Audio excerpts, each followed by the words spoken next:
Assalamualaikum warahmatullahi wabarakatuh. Perkenalkan, nama saya Nasir Irawan. Di sini saya akan mempresentasikan mengenai topik literasi finansial.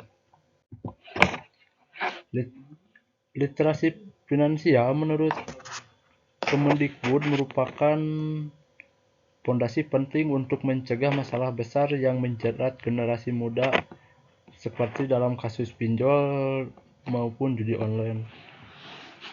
Menurut data OJK tahun 2024, 18 juta orang terlibat pinjol dari usia 19 sampai 34 tahun yang mencapai 730 miliar rupiah. Kenapa hal ini bisa terjadi? Karena rendahnya literasi finansial mereka. Hari ini kita akan pelajari bagaimana Kemendikbud merancang solusi melalui pendidikan literasi finansial untuk mewujudkan Indonesia Emas tahun 2045. Apa sih itu literasi finansial? Literasi finansial adalah pemahaman, keterampilan, dan kemampuan menerapkan konsep pengelolaan finansial dalam kehidupan sehari-hari untuk meningkatkan kesejahteraan pribadi, keluarga, dan masyarakat. Tujuan literasi finansial yang pertama, pengetahuan finansial.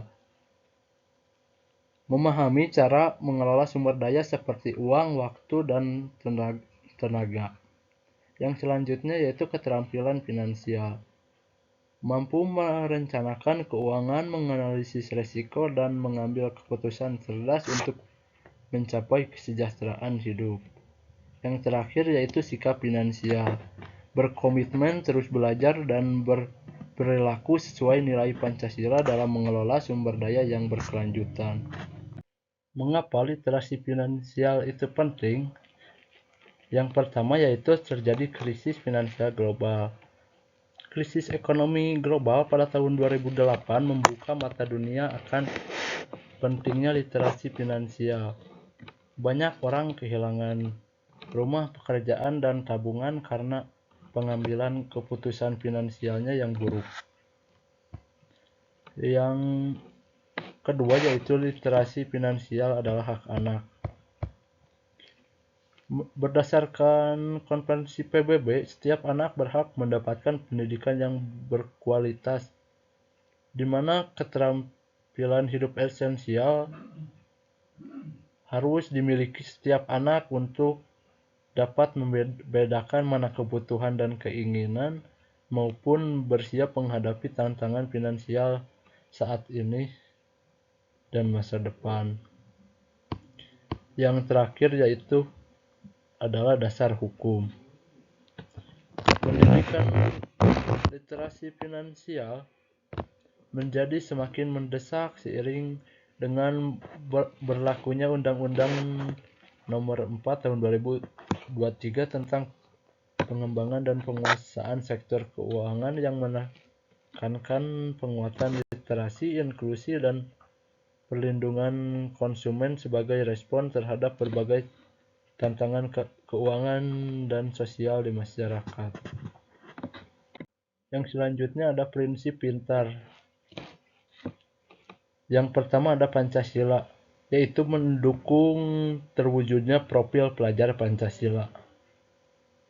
Pembelajaran literasi finansial harus selaras dengan nilai-nilai luhur bangsa seperti beriman, mandiri, gotong royong, bernalar kritis, dan kreatif. Yang selanjutnya ada pengetahuan dan praktik nyata. Pembelajaran harus mendorong finansial yang tepat, akurat, dan efektif dengan berlandaskan ilmu, pengetahuan, dan praktik nyata. Yang selanjutnya ada tepat sasaran, adaptif, dan kontekstual. Menjunjung tinggi pembelajaran literasi finansial yang tepat sasaran, inklusif, adaptif, dan kontekstual terhadap budaya dan nilai-nilai lokal.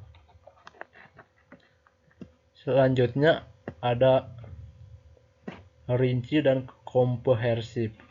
Mencakup semua aspek literasi finansial yang menyeluruh, mendorong pendidikan finansial yang menyeluruh dan meliputi memperoleh penghasilan, mengelola anggaran, menyisihkan penghasilan, serta mengelola risiko.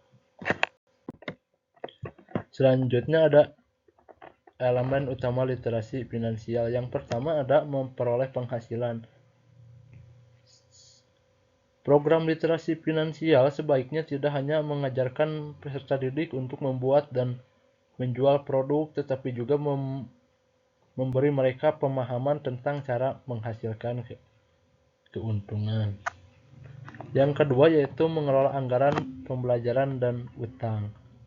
Pengelola anggaran dapat diajarkan dengan mendorong peserta didik berpartisipasi dalam organisasi atau dalam acara pekan kewirausahaan di satuan pendidikan.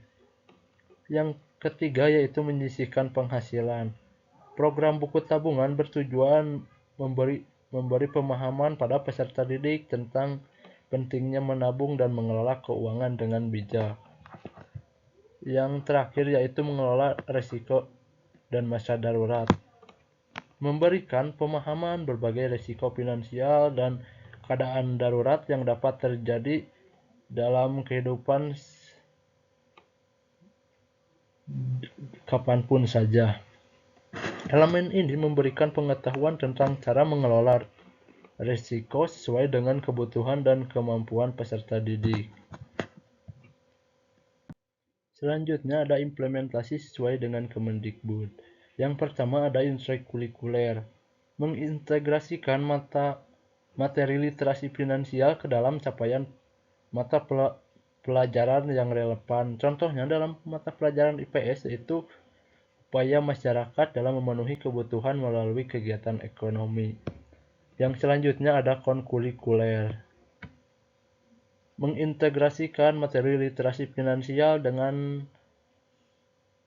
proyek penguatan profil pelajar Pancasila yang relevan. Contohnya, siswa disuruh berwirausaha dengan cara berkelompok untuk membuat salah satu produk lalu memasarkannya.